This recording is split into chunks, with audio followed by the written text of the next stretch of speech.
یاد کرنا شروع کر دیں گے.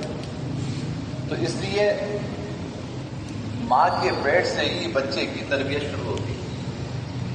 آپ اچھے اخلاق، اچھے کردار کے مالک ہوں گے تو اولاد کے اوپر بھی وہی اثر آئے گا. اولاد جو ہے کہنے سے زیادہ ہمارے اور آپ کے عمل سے اثر لیتے ہیں کہ ہم اس کے سامنے ہمارا اخلاق ہے، اس کے سامنے ہمارا کردار ہے. آپ گھر میں بچے کو جس طرح کا ماحول فراہم کریں گے بچہ وہی چیزیں جو ہے وہ سیکھے گا.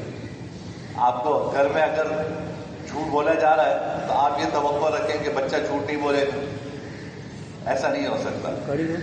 آپ کا گھر میں زیادہ تر وقت ٹی وی چلا کر اس کے پروگرام یہ ساری چیزیں دیکھتے ہوئے گزر رہا ہے اور آپ بچے کو کہیں کہ بیٹا بہت بری چیز ہے، ٹی وی نہیں دیکھتے، وقت ضائع ہوتا ہے، تو اس کا کوئی اثر نہیں. آپ کا زیادہ وقت اپنے موبائل پہ گزر رہا ہے تو بچہ جو ہے وہ آپ اس سے یہ توقع رکھیں کہ وہ موبائل کو ہاتھ نہیں لگائے گا. ایسا نہیں ہو. تو آپ کا جو کردار ہے اور آپ کا جو عمل ہے وہ بچے پہ اثر انداز ہوتا ہے. اس لیے جب انسان صاحب اولاد ہو جائے تو اپنی خاطر نہیں، اپنے بچوں کے خاطر اپنے اخلاق پر، اپنے کردار پہ توجہ ڈالنی چاہیے. اس کی فکر کرنی چاہیے کہ چلو میرا وقت گزر گیا جیسا گزرا، کم سے کم میں اپنی اولاد کے لیے تو اچھا سوچ کے جاؤں اور اس کی اچھی تربیت ہو. تو ان کی خاطر انسان کو اپنے اعمال کی فکر کرنی چاہیے. آپ اپنے دیکھیں ایک گھر میں دادا بھی ہے، بیٹا بھی ہے، پوتا بھی ہے. 3 نسل ایک گھر میں. ہمارے الحمدللہ بہت سے گھروں میں اللہ نے یہ نعمت عطا فرمائی ہوئی ہے. دادا ہے، بیٹا ہے، پوتا ہے، پوتیاں ہیں.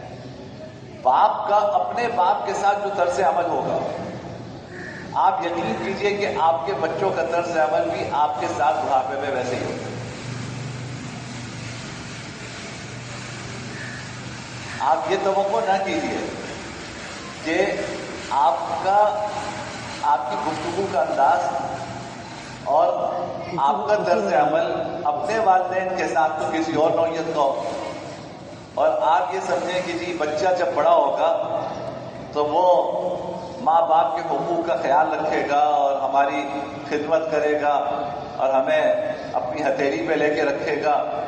تو ٹھیک ہے، اس کے لیے ضروری ہے کہ آپ بھی اپنے ماں باپ کے ساتھ ویسا رویہ رکھیں.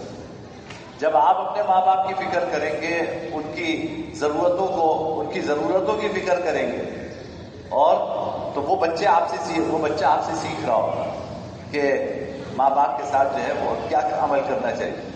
جب اس کا وقت آئے گا تو جو آپ نے کیا ہوگا ویسے ہی طرز عمل وہ بچہ آپ کے ساتھ اختیار کرے.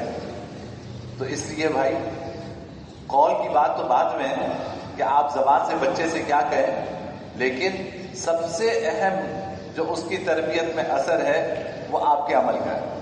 آپ اپنے ساتھ بچے کو دکان پہ لے جاتے ہیں، کاروبار میں لے جاتے ہیں، تو آپ جس طرح کاروباری اخلاق اور اصول اختیار کریں گے بچہ وہی سیکھے گا آپ سے. اگر کاروبار میں آپ خدا نخواستہ اللہ نہ کرے دھوکہ دہی کر کے آپ کوئی چیز بیچ رہے ہیں، جھوٹ بول کے کوئی چیز بیچ رہے ہیں اور کسی کو بیوقوف بنا کر اس پہ فخر کا اظہار کر رہے ہیں تو وہ بچہ یہ ساری چیزیں دیکھ رہا ہے. تو وہ آپ ہی سے یہ ساری چیزیں سیکھ کر جب وہ خود دکان پہ کھڑا ہوگا تو وہ بھی اسی طرح کا سودا بیچے.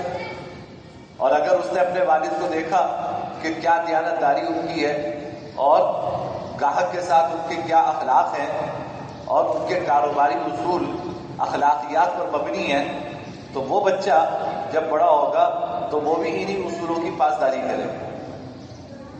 بچے کو نماز کے لیے کہنے کی ضرورت نہیں ہوتی. جب وہ گھر میں نماز پڑھتا ہوا دیکھتا ہے تو وہ بھی نماز پڑھنا شروع کر دیتا ہے. آپ چھوٹے بچوں کو دیکھتے ہیں کہ چھوٹا بچہ ابھی چلنا شروع کیا، 1 سال کا، 1.25 سال کا، وہ دیکھتا ہے ماں اس کی سجدے میں جا رہی ہے، وہ خود ہی سجدہ شروع کر دیتا. اس کو کہنے کی ضرورت تھوڑی، سجدہ سکھانے کی ضرورت تھوڑی ہے اس کو. آپ کو وہ تو آپ کو نماز پڑھتا ہوا دیکھے گا تو وہ بھی ایسی نماز پڑھنا شروع کر دے گا. وہ آپ کو جس طرح گھر کے اندر زندگی گزارتا ہوا دیکھے گا وہ بھی اسی طرح کی زندگی گزارے گا. اس لیے بھائی اپنی خاطر نہیں، اپنی اولاد کی خاطر ہم اپنے کردار پر، اپنے اخلاق پر اور اپنے عمل پر توجہ دیں، اس میں بہتری لے کر آئیں اور ان کے لیے ایک مثالی نمونہ بنے.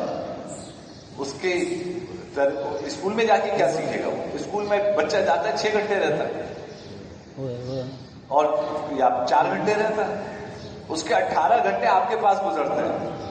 تو آپ یہ اسکول کو نام نہ دیجیے کبھی کہ اسکول والوں نے یہ سکھا دیا، اسکول والوں نے یہ کر دیا. 18 گھنٹے وہ آپ کے پاس رہتا ہے، وہ آپ سے سیکھتا ہے.